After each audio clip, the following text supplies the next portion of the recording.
The iPhone 14 is coming soon, and it's bringing with it some big changes and some must-have upgrades. Apple's also working on a brand new Apple Watch, some massively upgraded AirPods Pro, and one other special product that when it launches will change the iPhone forever, and not in a good way. As we always do here on the Apple Circle, let's break down the latest Apple leaks, news, and rumors that you need to know about, including the 5 biggest products launching from Apple before the end of 2022. They're coming soon, and also let me tell you why those big changes and those big products are going to signal the end of the iPhone. Get ready to say goodbye. It's gonna be sad, but this guy, it's going away. And a big thanks to Ugreen for sponsoring this video.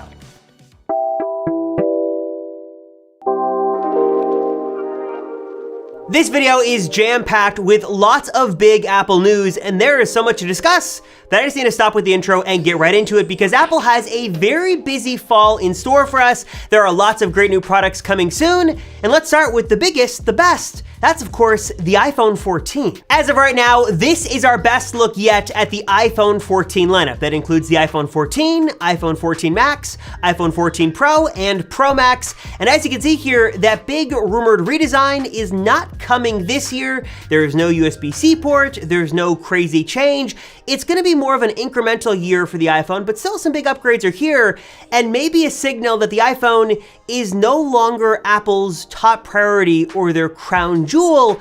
Maybe it's been sort of replaced by something else, something more exciting, but more on that in a bit. First off, we got to acknowledge that the notch is kind of going away, at least on the Pro models. This is Apple's new double hole punch system. I'm not exactly sure what they're going to call it. Basically, it is now the successor to the notch, and it's going to basically give you the full power and functionality of Face ID by giving you a little bit more screen real estate on your screen to actually use. This is only going to be on the iPhone 14 Pro and Pro Max. It's sort of this new double hole punch system, and it's unclear how this is going to differ from the notch, if at all, and how Apple is going to utilize that extra space that you now sort of regain with this new system. Obviously, it's not the sort of notchless, hole punchless iPhone that we've all been waiting for, but at least it's a step in the right direction. One of the other most noticeable changes here with the iPhone 14 lineup is an all-new model. This is the iPhone 14 Max. It is the replacement to the mini iPhone from the 12 and the 13, and yeah, if you didn't already know, there is not going to be an iPhone 14 mini.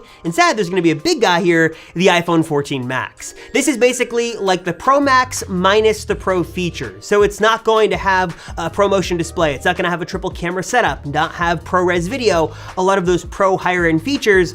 But what it is gonna give you is a really nice, beautiful 6.7-inch OLED display and sort of give you the creature comforts of a bigger iPhone at a cheaper price than the 14 Pro Max. We're not exactly sure what the price is gonna be, but probably at least $100 to $300 less than the sort of top-end 14 Pro Max. The other big change here that is a really big deal if you take a lot of photos and videos on your iPhone is the main camera upgrade coming to the Pro iPhone 14s, and that is the jump, finally, from a 12 megapixel main camera all the way up to a 48 megapixel main camera. Apple's rumored to be using pixel binning technology to sort of give you more versatile photos and hopefully better videos out of this sort of larger megapixel main camera, and hopefully we also see some sort of improvements, you know, the basic stuff, smart HDR, better ProRes video support, maybe an upgrade to cinematic video mode as well. Basically more refinements, improvements, and features when it comes to the camera on your iPhone 14 Pro and Pro Max. Now the iPhone 14 and 14 Max are also getting some camera upgrades,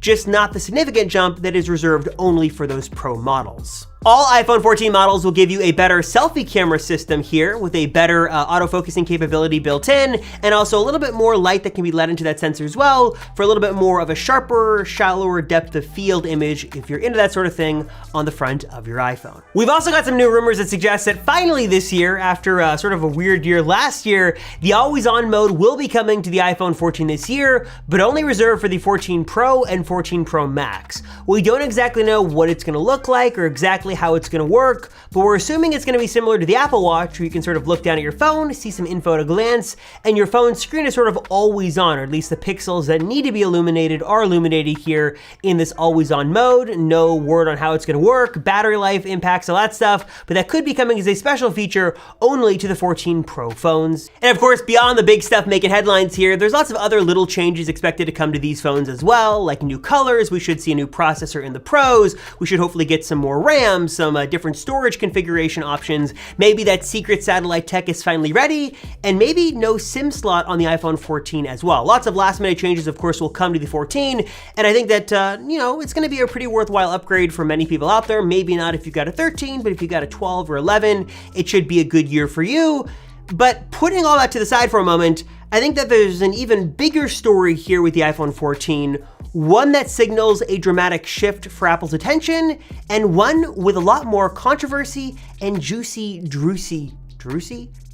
drama. Something to keep in mind this year is that the iPhone is launching sort of in the shadow of a much bigger project. This mixed reality AR/VR headset is set to launch sometime this year, if not sometime next year, and when it launches, it's going to change everything. That is not hyperbole. That is not me being dramatic. From those familiar with the project and analysts who have closely followed Apple's moves, past, present, and now future, everyone agrees this is gonna be a really big deal and sort of signal the end of the iPhone as we know it.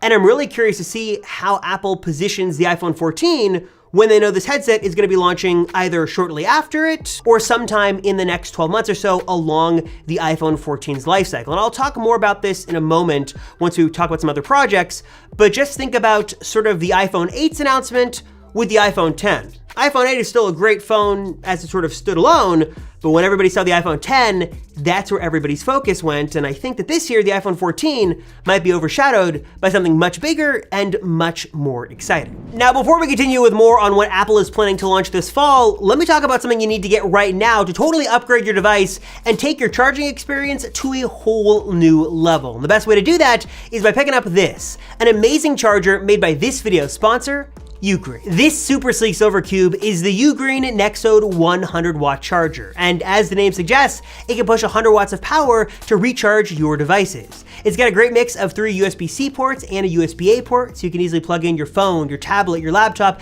and plenty of other devices, and get them all recharged, juiced up, and good to go, ready for you to use again in like no time. And one of the most incredible things about this is just the small size. With the super advanced GaN chip inside and the foldable plug, this thing collapses to fit right in the palm of your hand. So it's super pocketable, portable, super easy to throw this thing into a bag or backpack, and even with that small size, you are in no way sacrificing with quality or power. And with the latest GaN chipset inside, you're gonna be able to charge your devices way faster than you're normally used to. For example, you can charge an iPhone 13 to 60% in just 30 minutes, or fully charge the big boy 16-inch MacBook Pro in just an hour and a half. In fact, this is 3 times faster than that puny little original iPhone charger that you just never want to use again. The Ugreen Nexode 100 watt charger is just fantastic. I really love it. I know you guys will love it as well. If you guys want to pick one up for yourself today, hit the link right down below in the description to learn more and get one for yourself right now.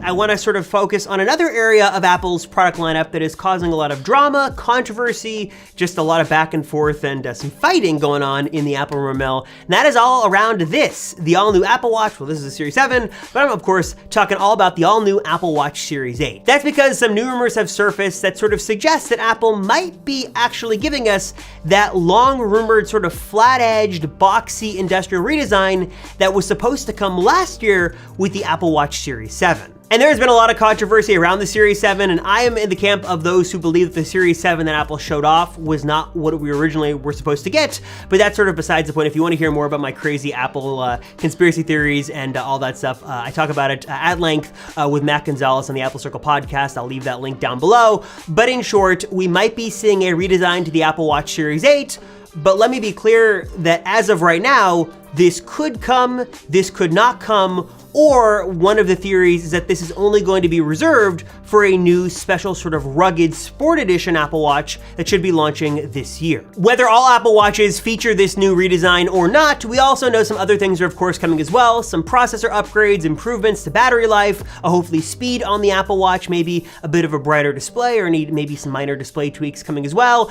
And then of course, one of the Apple Watch's biggest areas of focus and concentration is all about health. Maybe Apple's gonna build a body temperature monitor into the Series 8, maybe some sleep apnea sensors or some diagnostics could be built in to the all-new Series 8. Of course, one of the most long-standing and sort of most talked about Apple Watch rumors is this unobtrusive blood glucose monitor, and although that has been tested for years and years, it seems like it's on the horizon, but not ready just yet this year with the Series 8.